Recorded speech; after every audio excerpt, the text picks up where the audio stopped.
Indonesia merupakan negara kepulauan dengan jumlah pulau sebanyak 17.500 pulau yang tersebar di seluruh wilayah Indonesia. Hal ini menjadi tantangan untuk Indonesia dalam hal perpindahan barang maupun orang dari satu tempat ke tempat lainnya. Kementerian Perhubungan Republik Indonesia melalui Direktorat Jenderal Perhubungan Darat, Direktorat Jenderal Perhubungan Laut, Direktorat Jenderal Perhubungan Udara, dan Direktorat Jenderal Perkeretaapian terus meningkatkan kebijakan dalam hal perpindahan barang maupun orang dari satu tempat ke tempat lainnya. Untuk itu, pelaku usaha transportasi dan logistik mempunyai tanggung jawab terhadap perpindahan barang maupun orang dari satu tempat ke tempat lainnya.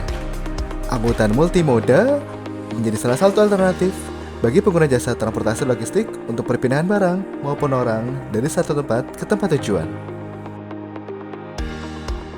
Pelaku usaha transportasi dan logistik melalui udara salah satunya ada Garuda Indonesia. Pada tanggal 26 Januari 1949, Garuda Indonesia lahir dengan nama Indonesian Airways.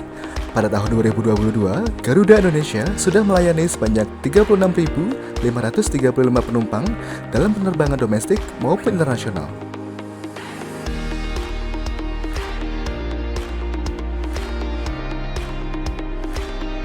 Untuk melakukan pengiriman kargo, Garuda Indonesia mempunyai satu organisasi yang khusus menangani jasa pengiriman barang, yaitu Garuda Indonesia Cargo. Per tahun 2020, Garuda Indonesia sudah mengirimkan barang sebanyak 235 juta kilogram.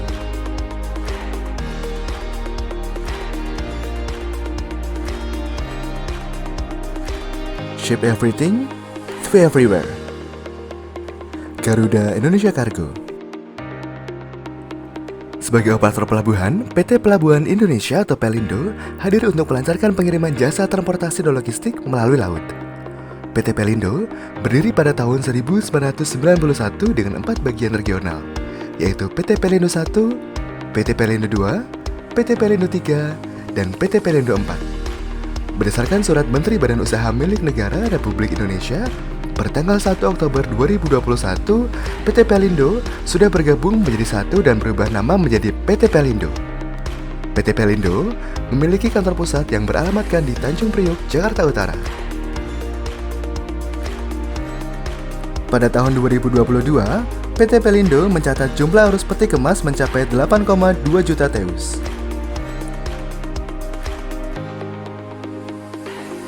PT Pelindo.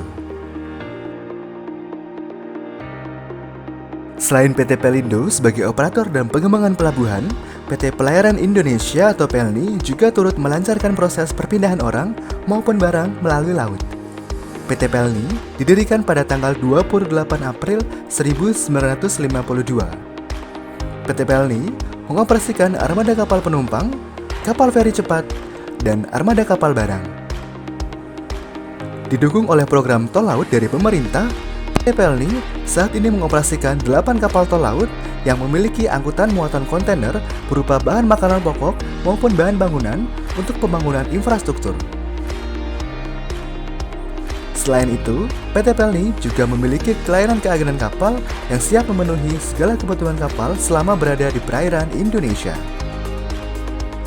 PT PELNI juga mendukung pengembangan wisata dengan memberikan layanan paket wisata bahari ke pulau-pulau yang memiliki keindahan di bawah laut, seperti Kepulauan Raja Ampat, Wakatobi, Banda Neira, Pulau Komodo, Karimun Jawa, Bunaken, Anambas, Derawan, dan Tomini.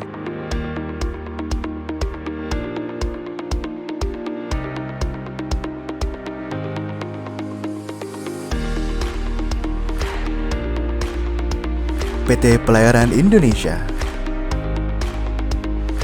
Pelaku usaha jasa transportasi dan logistik melalui darat, salah satunya ada PT Pos Indonesia. PT Pos Indonesia hadir dalam hal membantu perpindahan barang maupun orang dari satu tempat ke tempat lainnya. Kantor pos pertama kali didirikan di Batavia oleh Gubernur Jenderal G.W. Baron van Inhofe pada tanggal 26 Agustus 1746. PT Pos Indonesia mengalami perjalanan yang sangat panjang. Pada tahun 1995 berubah menjadi perseroan terbatas. PT Pos Indonesia didukung oleh 10.000 armada baik di darat, laut, maupun udara. Selain pengiriman domestik, PT Pos Indonesia juga melayani pengiriman ekspor-impor lintas negara. PT Pos Indonesia juga berkontribusi dalam hal pengiriman ke daerah terpencil, terdalam, dan terdepan. PT Pos Indonesia.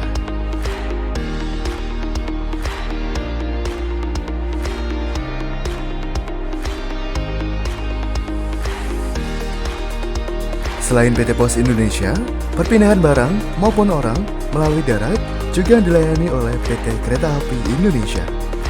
Perkeretaapian Indonesia berdiri pertama kali pada tahun 1864 dengan jalur pertama relasi kereta api Solo-Yogyakarta.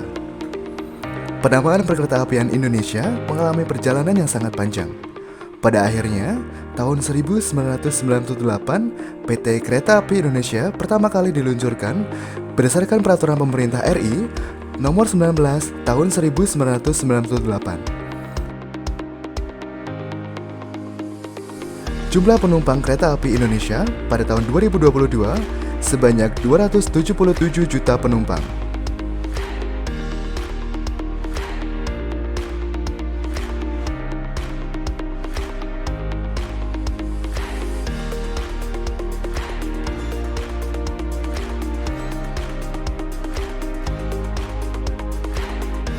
Dalam pengiriman barang akan dilayani oleh KAI Logistik. Pada kuartal 1 tahun 2022, KAI Logistik sudah mengirimkan barang sebanyak 4,8 juta ton.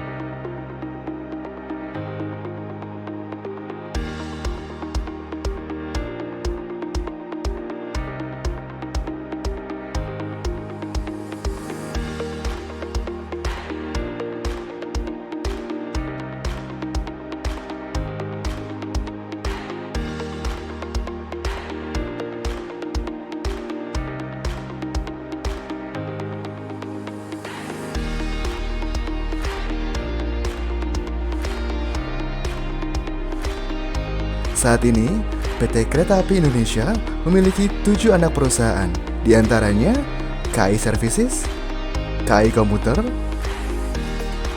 KAI Bandara, KAI Wisata, KAI Logistik, KAI Properti, dan PT Pilar Sinergi BUMN Indonesia.